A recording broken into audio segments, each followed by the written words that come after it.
I'm a big believer in second chances, even for people who commit serious crimes. Who deserves a second chance? Who gets one? And who decides?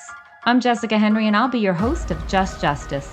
I'm a former public defender, a professor of justice studies, and an award-winning author. And I'm excited for us to find new ways to put justice back into our criminal legal system.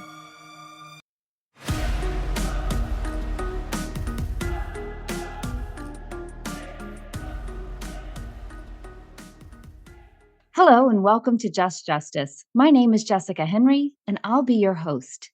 Today, we have the pleasure of talking with Andrew Hundley. Andrew is the executive director and co-founder of the Louisiana Parole Project, a nonprofit organization that has helped more than 600 formerly incarcerated men and women rebuild their lives after they've been released from prison. Andrew knows firsthand what people need when they come home because Andrew himself was sentenced to life without parole for a crime he committed when he was just 15 and served nearly 20 years when he became one of the first people in Louisiana to be released after a landmark Supreme Court case that banned the mandatory use of life without parole for juveniles. Since his release, Andrew has been busy. In addition to founding and running the Louisiana Parole Project, Andrew has earned a college and master's degree, has served as an adjunct professor at Loyola University, New Orleans, and is a Galaxy Gives Fellow and a Represent Justice Ambassador. Andrew, welcome to the show. Thanks for having me. Andrew, I know you're a big believer in second chances. It says so on the Louisiana Parole Project website. And I know that you're also a big believer in the human potential for change. And part of that must be because you yourself embody that spirit. I'm just wondering if we could start this conversation with a look back on how this journey began for you and sort of what you've been doing with your second chance. Sure. So, when I was 15 years old, I committed a horrible crime, and I was held accountable for that. And the way the state of the Louisiana at the time decided to punish me was to sentence me to die in prison. And, at the time, I was, a 15-year-old who was definitely not the final product of who I would grow up to be. And I went to prison and met many other people who were there for committing, they were in prison for the worst moments of their life. And I suppose after I started to mature and grow up and have more awareness about myself and those around me, I discovered that people are genuinely good and they have good inside of them and they have ambition and they have the ability to change and do better. And I say that I met some of the best people I've ever known in my life in prison. And it was that journey of meeting people, of getting to know people, and realizing that we are all better than our worst moments.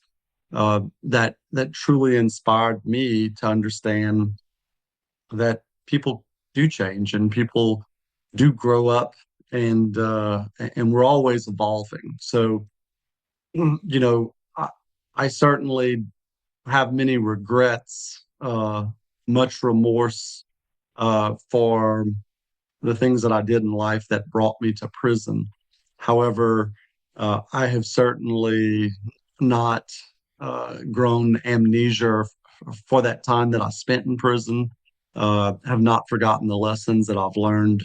The greatest among them is people have a great capacity for change and with opportunities that people even in the darkest environments can become great and do great things with their lives.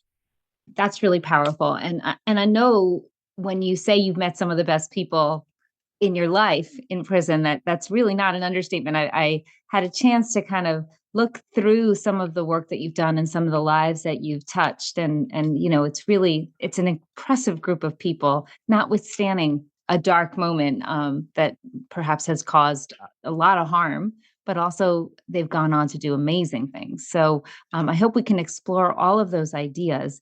I know you spent time while you were in Louisiana in Angola, which is one of the nation's worst prisons ever. Um, what was your experience there like? What lessons did you perhaps take while you were there? So I like to describe Angola um, to people who've never been there as a college campus. And I think, most people are taken aback when they hear me say that. I was going to say, Uh, I was not expecting that analogy. and if you humor me, I'll explain. Because I went from Angola to being released to months later being a student at Louisiana State University. And I was able, while at LSU, to draw some parallels. Um, and look, there's no denying the history of Louisiana State Penitentiary at Angola. We know what that place was over a century ago. We know, it has a well-documented history of violence over the last few decades. There have been some significant reforms and a slow, steady uh, arc towards redemption and rehabilitation. So this isn't to say that it's a perfect place. But what I found is that, like a college campus, there's a lot going on at that prison. And you, whatever you want to do with your life when you're there, just like at a college, if you want to study, at Angola, you can study. There's a lot of educational opportunities at that prison, whether it's college or vocational skills. There's a theological school there. Also, you can be a scholar if you want to be a scholar. If, like at a college, you're more interested in sports than you are in learning, you can be an athlete there. There are always multiple sports. If you want to hang around your living unit and watch TV and not, that's just how you want to do your time, you can do that. Um, like at a college, if you're more interested in using drugs or alcohol, believe it or not, at a prison, it's not authorized, but there's a lot of contraband in a prison. If that's what you want to do with your life, you can do that there. And, a lot of people in prison obviously turn to substances to numb the pain that they're feeling, not justifying it. But I would have an easier time finding drugs in prison than I do outside of prison. I would know exactly where to go to find it. And I guess I would have to do a little bit more homework to know where to identify it out in the community. All that being said, Angola is this very strange um, place in the sense that there are corners of the prison that allow people to change their lives, and there are leadership opportunities there. There are truly people who are leading remarkable lives within a maximum security prison and affecting the lives of others. So, and there are people who become lost and prone to the violence that is inherent in a prison like that. So that being said, it's much like a college campus because you can do as much or as little or as good or as bad as you want to do there. And I hope I'm an example, certainly not an exception, but an example of many people who've gone there in spite of a sentence and in spite of my our environments, we've changed our lives. That's such a and I thought you were going to say something completely different about Angola. So that's interesting, and maybe there has been a shift there that was not sort of present before in And look, terms of the this is what I'll administration say, and Jessica. programs. My experience and the experience, there are hundreds of us over the last several years who've come home from that prison, and we're the fortunate ones. and our experiences are all different. And our experiences are different from the people who have not had the opportunity to be released. There are people who get stuck there. They don't have the same privilege that I've had, and sometimes the cell blocks of that prison swallow people up, and they never make it out for one reason or the other. So certainly it's possible for people to have different experiences there. That being said, I still believe that uh, prisons aren't the places that society should send people, to fix people, in spite of the place being what it is. There are people who've been forged by fire and have come out better, but that's I don't want to be the poster for why people should be sent to Angola.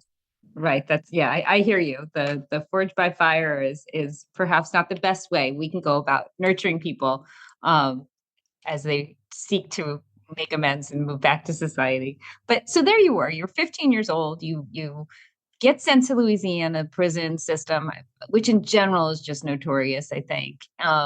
And you're facing the rest of your life there, and somehow you stayed positive, you engaged in programming, you did what you needed to do, and then came the message that the Supreme Court had said juveniles can't be sentenced to mandatory life without parole, and that you, Andrew, were going to get a parole hearing.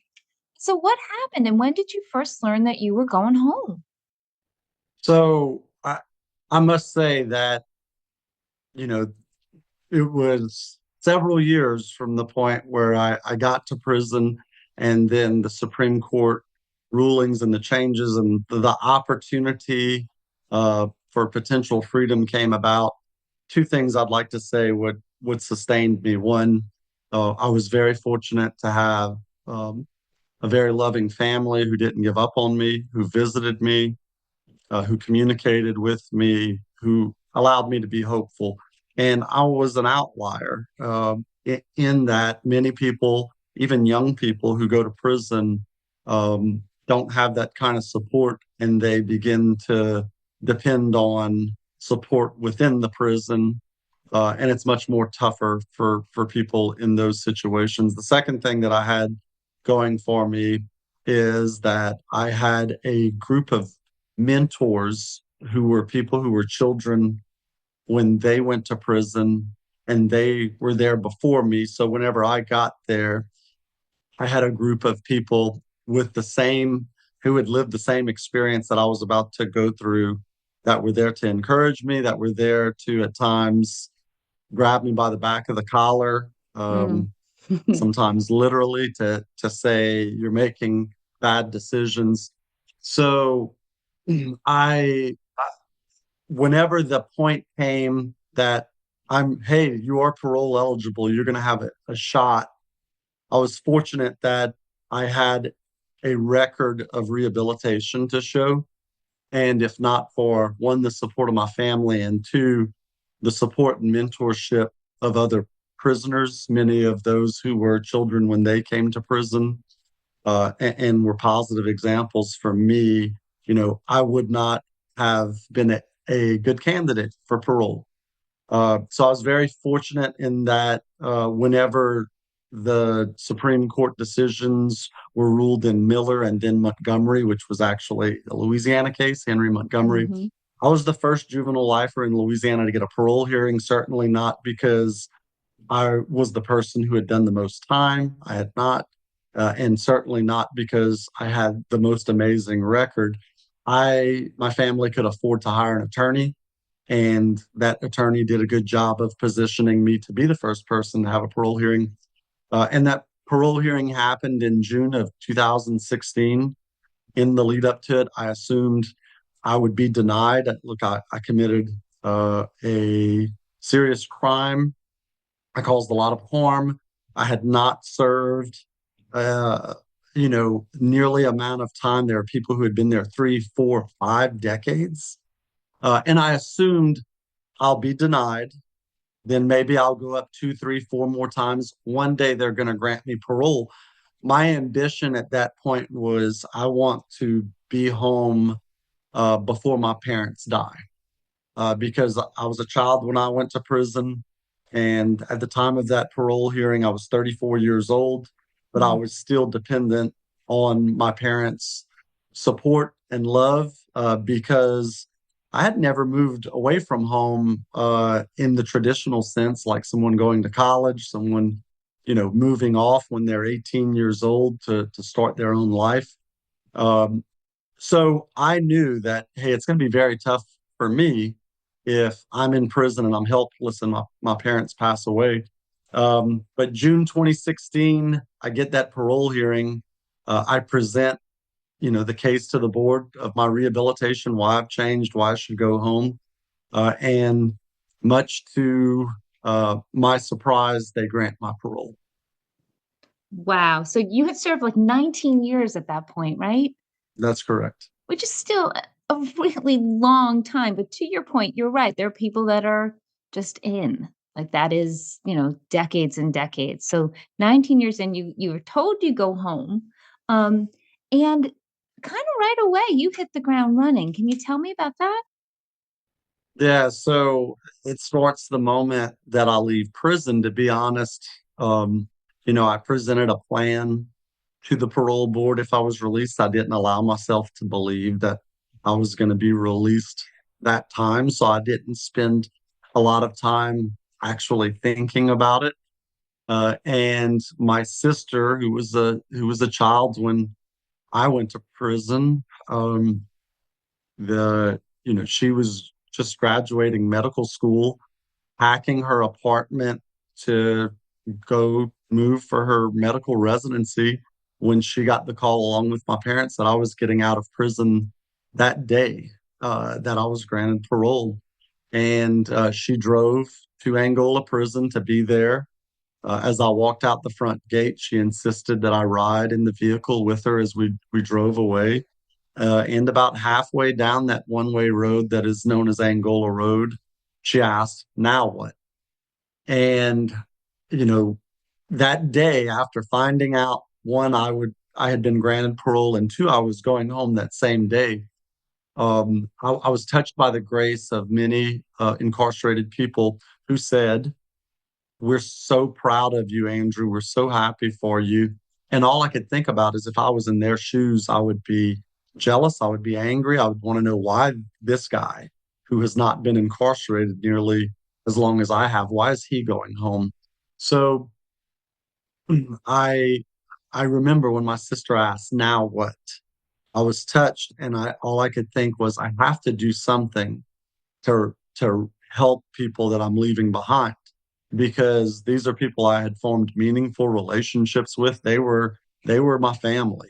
They weren't my parents or my sister, but they were my family. So in the next week or two, parole project was not an idea that I ever had while I was incarcerated, but coming home and having so much support, not only from my family, but a network that I helped to develop while I was incarcerated. Um,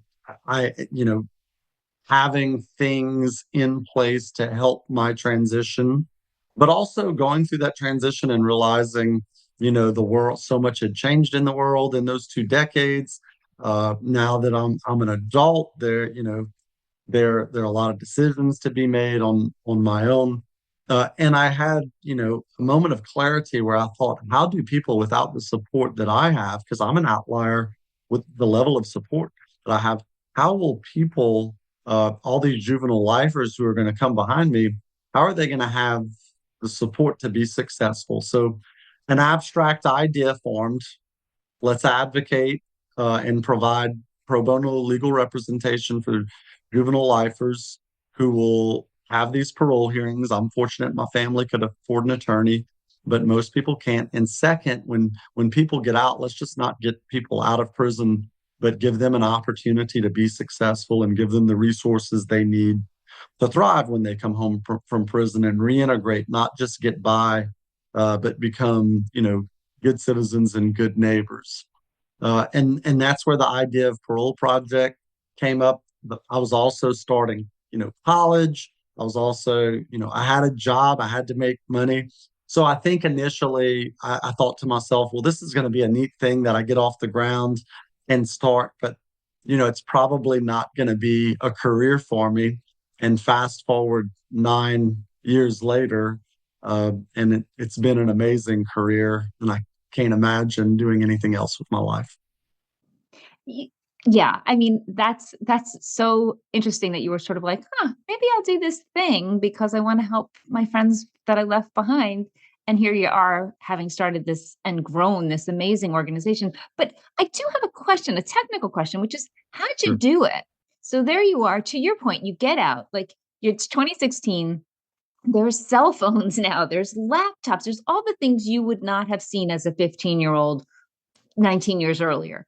And so as you're navigating college and apartments and credit cards and all the things, I mean, all the things, how did you actually start a nonprofit organization? How did you get it off the ground? Look, I was lucky, like I said, to have a network of people who I'd met while I was incarcerated who believed in me. Um, Attorneys, law school professors, other nonprofit leaders. And they don't teach a class in prison on how to start or grow a nonprofit. So I've learned while building the airplane. Hmm.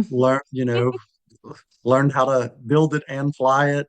But it's been a labor of love, and I'm fortunate that it was a slow growth. We've obviously grown to be uh, an impressive organization, if I can say. You can I'm say, I definitely agree. impressed with it. Uh-huh. Definitely proud of it. But no, just fortunate that there were other people who believed in the vision, and there are dozens and dozens of people who initially helped provide their expertise, whether it was in finance, whether it was in nonprofit law, whether it's in parole law, fundraising.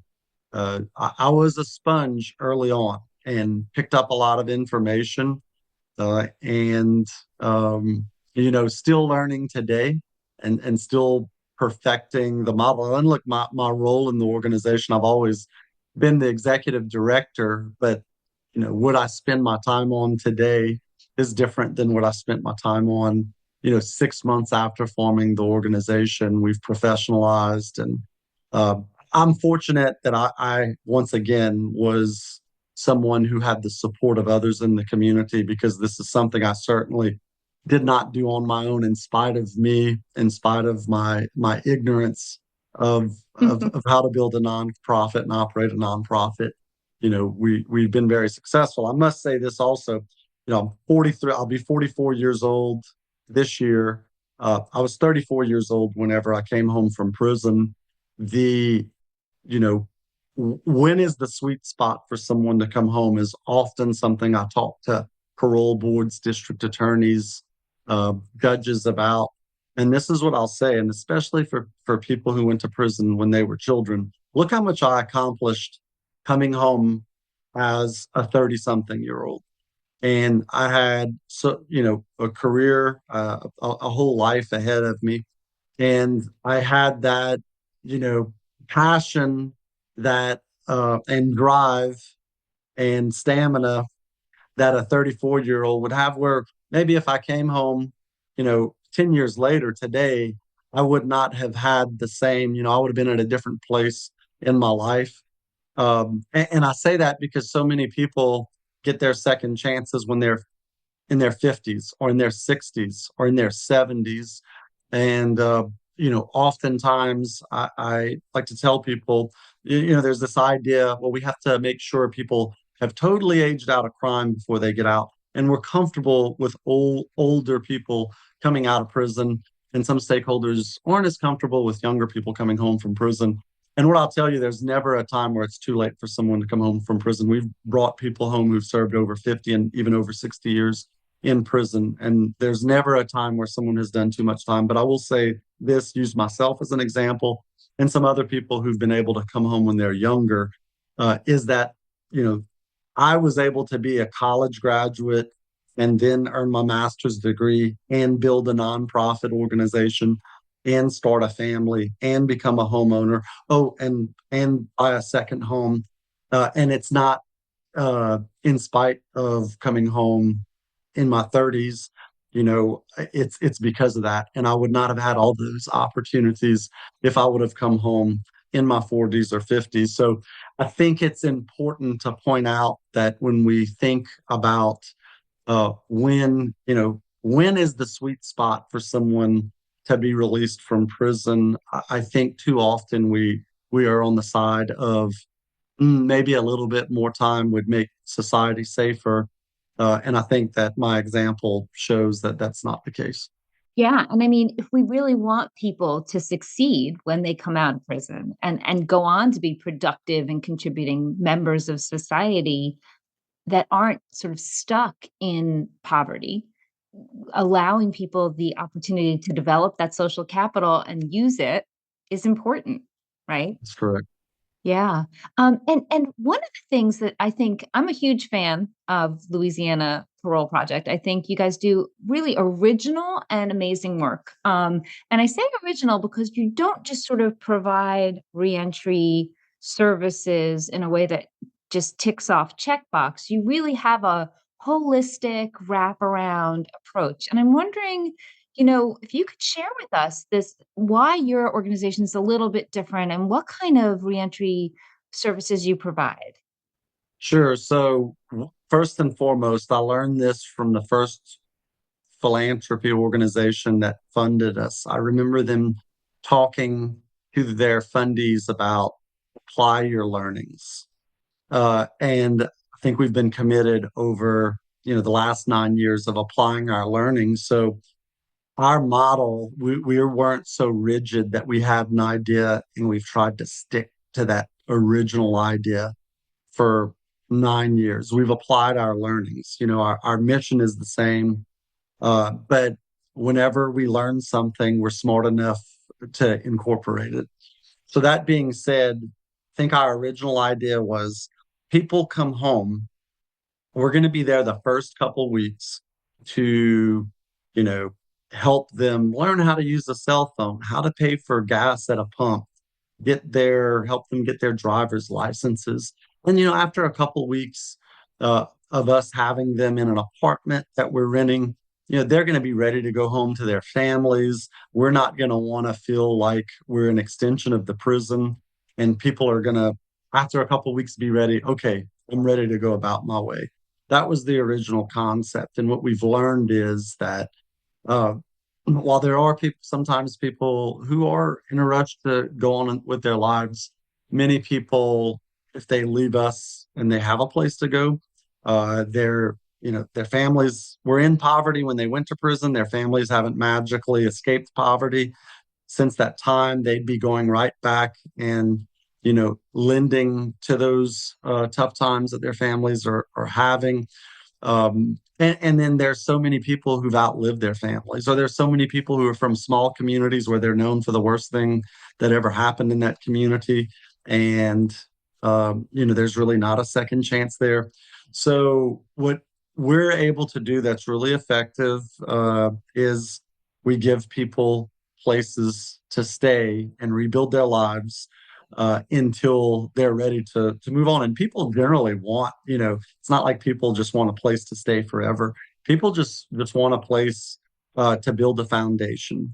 So we started out where we rented one apartment, we rented two apartments, we rented three apartments. Today we own and operate 42 real properties that we use for transitional and post-transitional housing. And those are properties we've been fortunate to be able to fundraise and invest in those properties. And look, the more properties we have been able to own, the more people we've been able to serve, and people that we've been able to serve on a more long-term basis.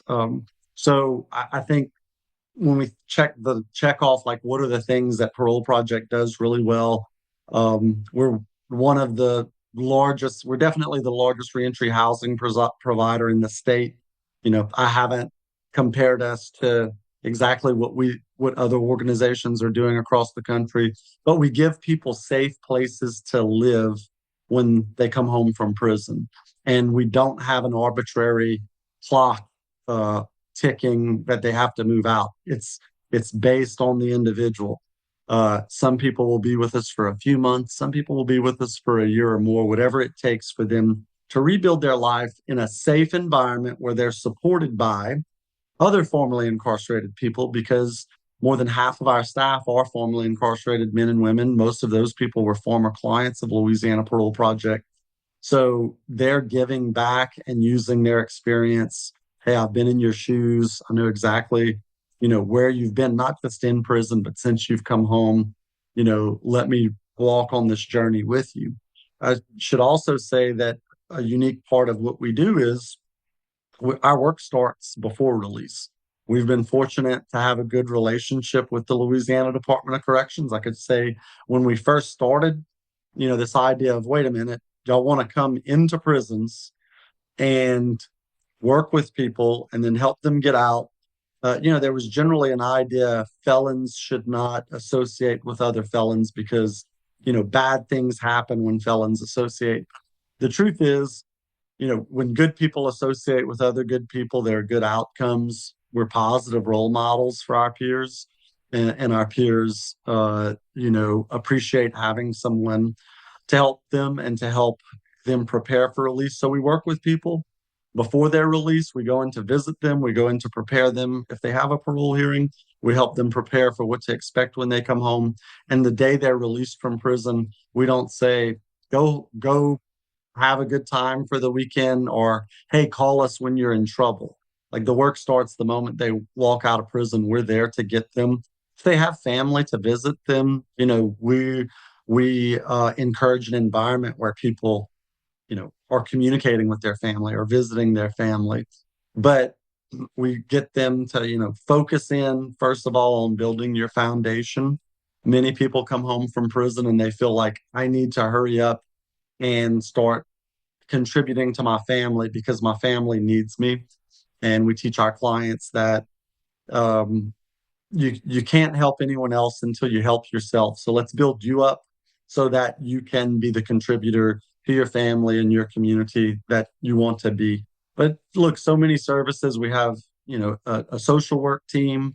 We have employment specialists that work to get people jobs, but we generally don't let anyone go to work their first month home from prison because we think of ourselves as detox from prison.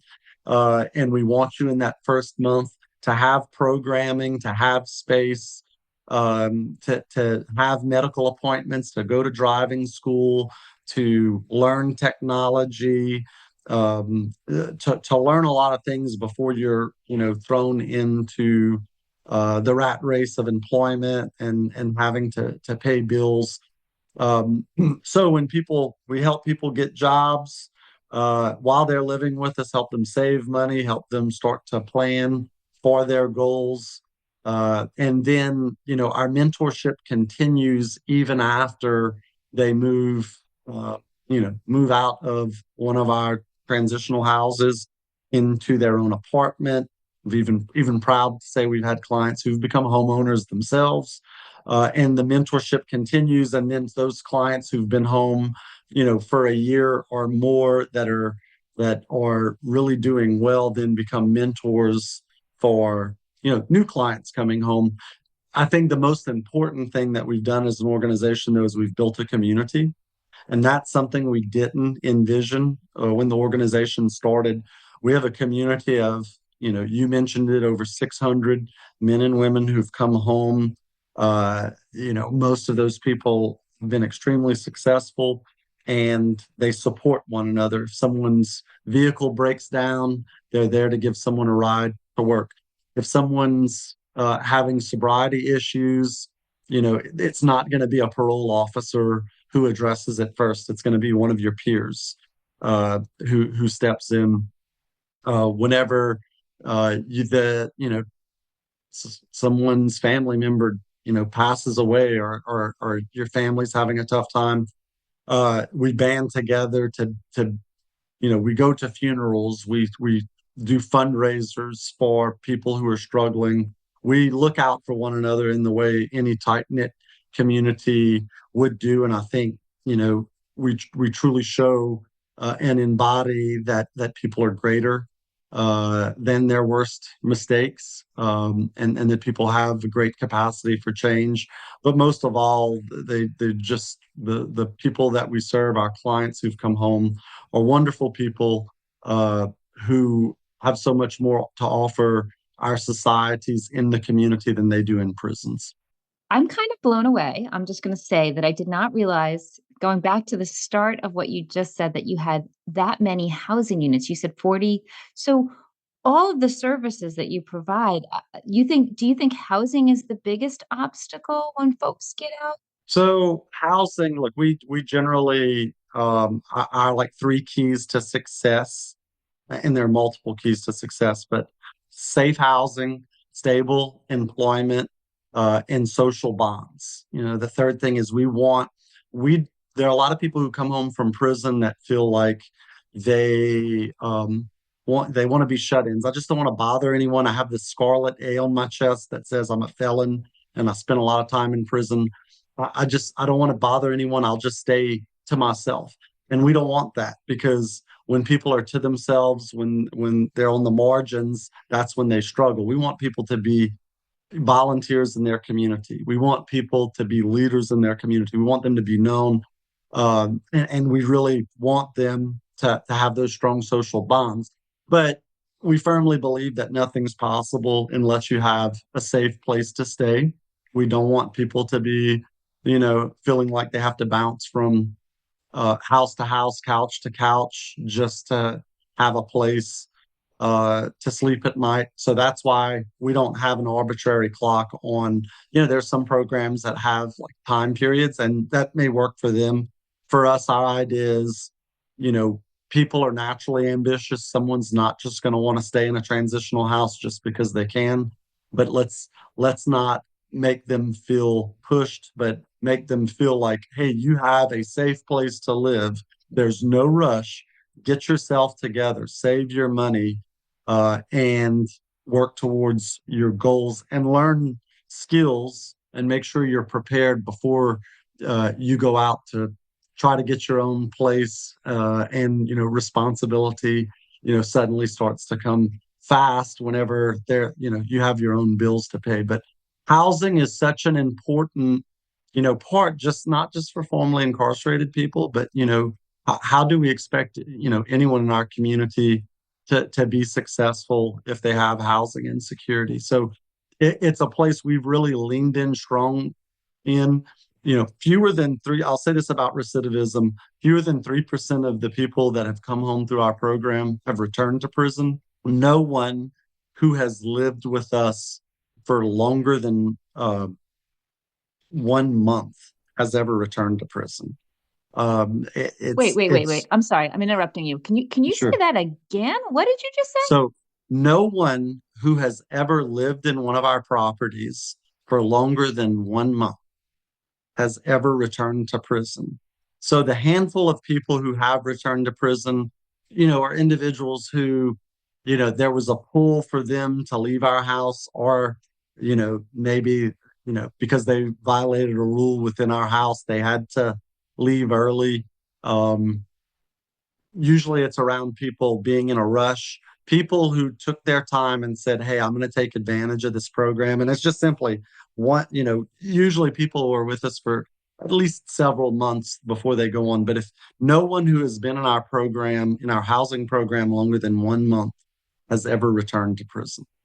I mean, And that's I think incredible. it's That's incredible. incredible. Now it's not a, you know, a reason for people to be mandated uh, to be in that position. But the point being is, if people have that safe place to live and start rebuilding their lives when they first come home, then outcomes, you know, can be outstanding. I think the, you know, major point is we've given people that baseline, that initial place to rebuild their lives, and they do take advantage of it when they have that opportunity, and take advantage of it in a good way.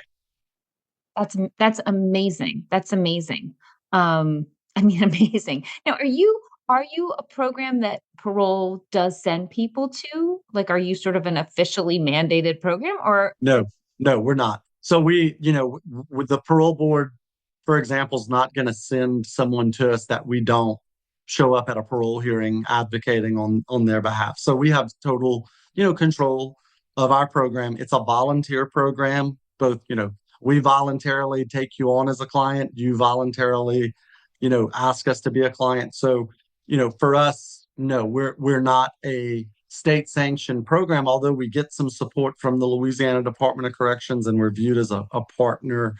We firmly believe in the fact that this is a volunteer program. We don't want you to be here unless you want to be here. So no, we only take in those clients that want to be with us, and we want them to be a part of our program. And that process starts months before someone's potential release. that's just awesome.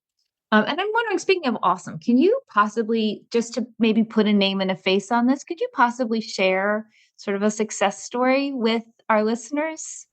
Sure, I can, there are multiple success stories. I'm going to give you two really quickly. Henry Montgomery I have to mention Henry because Henry's 2016 landmark ruling allowed myself to be the first juvenile lifer in Louisiana to be granted release, and well over 1,000 men and women across the country have come home who were convicted for crimes committed as juveniles, as children, are now home because of his case. But Henry, what was in prison and had served well over 50 years and watched me walk out, and in Louisiana watched 70 more men and women walk out of prison before he got his second chance. And he was in his 70s when he came home, and there were many people who thought, well, he's too old. He won't know how to turn a stove on, much less operate a cell phone. Wouldn't he be better off just if he stays in prison where people can care for him? And I'll tell you this, Henry Montgomery has been home for several years now, although it was, delayed for several years. He's been home for several years. He has his own apartment. He has a great quality of life. I'm struck by how often people send me selfies with him. Look, I'm at the library and Henry's here. I'm at the grocery store and Henry's here. So someone, as far as the success, you know, he came home in his 70s. He didn't have the opportunity to start his own nonprofit, but he doesn't need to be in prison just because he had been in prison for 50 years before. Like in continued incarceration isn't an excuse just because someone's been there for a while. But I'll give you another example. Chris